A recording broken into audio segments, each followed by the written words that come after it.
નમસ્કાર મિત્રો, D farmer ચેનલમાં તમારું સ્વાગત છે। દેશ, દુનિયા અને ગુજરાતના તાજા, મોટા અને સૌથી મહત્વપૂર્ણ સમાચાર જાણીએ તે પહેલા ચેનલમાં નવા હોય તો ચેનલને જરૂરથી સબસ્ક્રાઇબ કરી અને વિડીયોને લાઇક કરી દેજો। સુરતમાં હીરા ઉદ્યોગમાં મંદીના કારણે 15 ઓગસ્ટથી જન્માષ્ટમી સુધી મિની વેકેશનની જાહેરાત કરતા કારખાના 10 થી 12 દિવસ બંધ રહેશે। અનામત મુદ્દે સુપ્રીમ કોર્ટના નિર્ણય પર ભાજપ કોંગ્રેસ એક સાથે સાથી પક્ષોમાં મૂંઝવણ। સરકારના વક્ફ બોર્ડમાં સંશોધન મામલે all India Muslim personal law બોર્ડનો ઉગ્ર વિરોધ। સોશિયલ મીડિયાને નિયંત્રિત કરવાની તૈયારી, પ્રિયંકા ગાંધીના કેન્દ્ર પર બ્રોડકાસ્ટિંગ સર્વિસ બિલ મામલે આકરા પ્રહાર।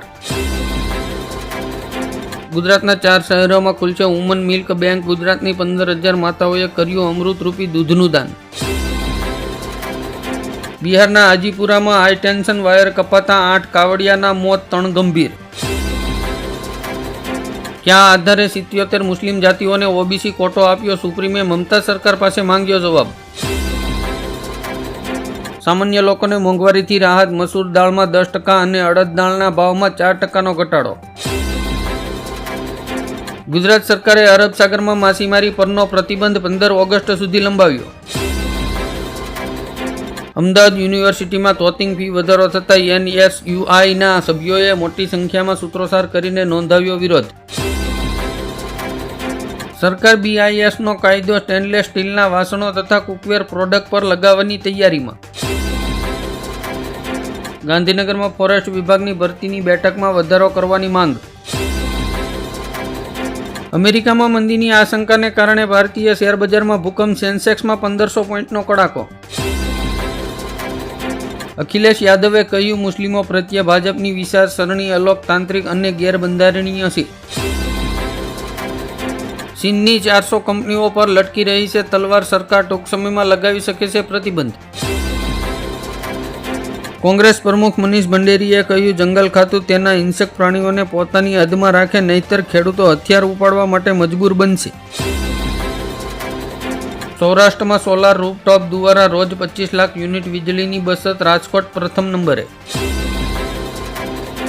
રાજકોટની એમ્સમાં સદસ્ય તરીકે સાંસદ પરસોત્તમ રૂપાલા અને ગેનીબેન ઠાકોરને કર્યા નિમણૂક। અમેરિકાએ ઇઝરાયેલની મદદે હથિયારોનો મોટો જથ્થો મોકલ્યો। કંથરિયાના મુસ્લિમ મુફ્તીએ હિન્દુ ધર્મના મહાન ગ્રંથોમાં છેડછાડ કરીને નફરત ફેલાવી। હૈદરાબાદમાં બનશે બીજું ક્રિકેટ સ્ટેડિયમ, સીએમ રેવત રેડ્ડીએ કરી મોટી જાહેરાત। રાજ્યની શાળાઓમાં ફાયર સેફટી અંગે ફરી તપાસ કરવાનો આદેશ। યુપીમાં 9 થી 15 ઓગસ્ટ સુધીમાં દરેક ઘરમાં તિરંગો ફરકાવશે સીએમ યોગી। કેનેડામાં નીરજની હત્યાના વિરોધમાં યોજાયેલા પ્રદર્શનોમાં પાકિસ્તાન મૂળના બિઝનેસમેનને જીવતો સળગાવ્યો।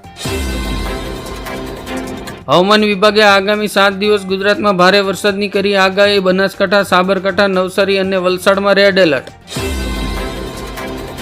ગુજરાતમાં ચાંદીપુરા વાયરસ બન્યો ખતરનાક, વધુ એક બાળકીએ ગુમાવ્યો જીવ, મોતનો આંકડો 150ને પાર। રાજુલા એસટી ડેપો દ્વારા શ્રાવણ માસ નિમિત્તે ઘેલા સોમનાથ એક્સ્ટ્રા બસો દોડશે। બાંગ્લાદેશમાં અનામત મુદ્દે ફરી હિંસા ભડકી, 2ના મોત, અનેક ઘાયલો, શેખ હસીનાના રાજીનામાની માંગ કરી। કેનેડામાં ભારતીયોનું ટેન્શન વધ્યું, ઇમિગ્રેશન મિનિસ્ટરે કરી નિયમો કડક બનાવવાની જાહેરાત। હાલના સમયમાં સોના અને ચાંદી પર જીએસટી દરમાં 3%માંથી વધારીને 5% સુધી કરવાની શક્યતા। ખેડૂતો માટે કૃષિ મંત્રીએ કરી મોટી જાહેરાત, ધરતીપુત્રોને સસ્તા ભાવે મળશે ગુણવત્તાયુક્ત ખાતર। ઇઝરાયેલને ઈરાને આપી ખુલ્લી ધમકી, અનેક વિસ્તારોમાં મચાવીશું તબાહી, ભારત પણ એલર્ટ। અમદાવાદથી થરાદ વચ્ચે બનશે રાજ્યનો પ્રથમ હાઈસ્પીડ કોરિડોર। ઉત્તર પ્રદેશમાંથી યોગીને હટાવશે 42% નાગરિકોનું હકારાત્મક વલણ। અયોધ્યા દુષ્કર્મ કેસમાં આરોપી મોહિત ખાનની સંપત્તિ પર સીએમ યોગીનું બુલડોઝર ફરી વળ્યું, સપ્પા સૂપ। ગિફ્ટ સિટી પછી હવે સુરતના ડાયમંડ બોર્સમાં માણો દારૂની મજા, હવે ગુજરાત નથી રહ્યું ડ્રાય ટેસ્ટ। મોદી સરકારે 8 નવા હાઈસ્પીડ કોરિડોર બનાવવાની કરી જાહેરાત। એર ઇન્ડિયાએ 8 ઓગસ્ટ સુધી ઇઝરાયેલની ફ્લાઇટ પર પ્રતિબંધ મૂક્યો। ગુજરાતમાં 9 ઓગસ્ટથી કોંગ્રેસની ન્યાયયાત્રામાં રાહુલ પ્રિયંકાના આગમનની શક્યતા.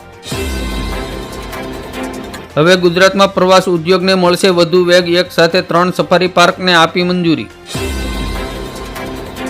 રશિયા હવે ડિજિટલ યુદ્ધની તૈયારીમાં. ગૂગલ એન્ડ્રોઇડ પ્લેટફોર્મ પર ટૂંક સમયમાં મૂકશે પ્રતિબંધ. પીએમ મોદી ફરી એકવાર 69% રેટિંગ સાથે સૌથી વધુ લોકપ્રિય વૈશ્વિક નેતાની સૂચિમાં ટોચ પર. હીરા ઉદ્યોગમાં વર્ષ 2008 કરતાં પણ ઘોર મંદીના એંધાણ. હોંગકોંગમાં ગુજરાતીઓની 60 ઓફિસોને તાળા લાગ્યા. નીલગાય ગૌવંશીની જાત નથી, તેથી શક્તિસિંહ ગોહિલે ખતમ કરવાની કરી માંગ.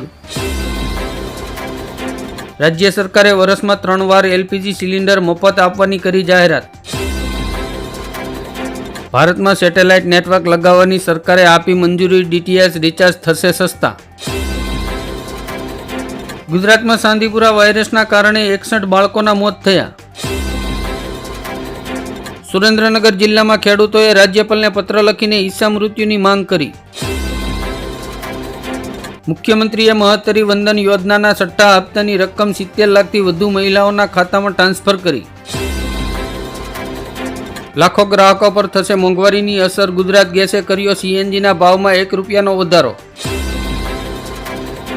આંગણવાડીની 1,40,000 મહિલા કર્મીઓ આવતીકાલથી સરકાર સામે મોરચો માંડશે. બિહારના મુખ્યમંત્રી નીતિશ કુમારે વિધવા મહિલાઓ અને અનાથ બાળકોને દર મહિને ₹4,000ની સહાય આપવાની જાહેરાત કરી. ટેલિકોમ સેક્ટરમાં ટાટાની એન્ટ્રી. બીએસએનએલને આપી તગડી રકમ. ઇન્ટરનેટની સ્પીડમાં થશે શાનદાર વધારો. સૌરવ ગાંગુલીને મમતા સરકારે માત્ર ₹1માં 350 એકર જમીન આપતા હોબાળો. અનામત માટે હવે રાજ્ય સરકારો અનુસૂચિત જાતિઓ અને અસૂચિત જનજાતિઓમાં સબ કેટેગરી બનાવી શકશે. રાજ્યની ગ્રાન્ટેડ શાળાઓમાં જૂના શિક્ષકોની ભરતી બાબતે મહત્વનો ઠરાવ પાસ. પેરામેડિકલની 49,995 બેઠકો સામે 32,770 વિદ્યાર્થીઓનો સમાવેશ કર્યો. છેલ્લા 2 વર્ષમાં 2 લાખથી વધુ લોકોએ ભારત છોડીને વિદેશી નાગરિકતા સ્વીકારી. શેરબજારમાં કડાકાથી કોહરમ ખુલતા જ સેન્સેક્સ 700 અંક તૂટ્યો. સુપ્રીમ કોર્ટનો નીટ પરીક્ષા અંગે મહત્વનો ચુકાદો. પરીક્ષા ફરીથી નહીં યોજાય. મથુરાની કૃષ્ણ જન્મભૂમિ અને મસ્જિદ વિવાદમાં અલ્હાબાદ કોર્ટે મુસ્લિમ પક્ષની અરજી ફગાવી. મહારાષ્ટ્રમાં ભાજપ 150 બેઠક પર લડશે ચૂંટણી. શિંદેની શિવસેનાને 70 અને એનસીપીના અજીત જૂથને મળશે 60 બેઠકો. 1 ઓગસ્ટથી 19 કિલોના કોમર્શિયલ એલપીજી સિલિન્ડરના ભાવમાં ₹8.50નો વધારો. ઈરાન અને ઇઝરાયલ વચ્ચે યુદ્ધની તૈયારી. સુપ્રીમ લીડર ખામેનેઈએ હુમલો કરવાનો આપ્યો આદેશ. વહાલી દીકરી યોજના હેઠળ 2025-26થી 4,000થી લઈને 1 લાખ સુધીનો લાભ આપવામાં આવશે. દેશની મોટી સરકારી બેંકે કરોડો ગ્રાહકને આપ્યો મોટો ઝટકો. એમસીએલઆરના ધિરાણ દરમાં કર્યો વધારો. શ્રાવણ મહિનાના દરેક સોમવારે સુરત મહાનગરપાલિકા વિસ્તારમાં તમામ કતલખાના બંધ રાખવાનો આદેશ. ઉનાના નાલિયા માંડવીમાં 400 હેક્ટર જમીનમાં સફારી પાર્ક બનાવવા સરકારે આપી લીલી ઝંડી. આમ આદમી પાર્ટીના સાંસદે ચૂંટણી લડવા માટેની ઉંમર ઘટાડીને 21 વર્ષ કરવાની કરી માંગ. રેશન કાર્ડ ધારકોને જન્માષ્ટમી અને દિવાળીના તહેવારો પર સરકાર દ્વારા સિંગતેલ આપવામાં આવશે. ગુજરાત બાદ હવે રાજસ્થાનમાં ચાંદીપુરા વાયરસે આપી દસ્તક. આરોગ્ય વિભાગે સચેત રહેવા કરી અપીલ.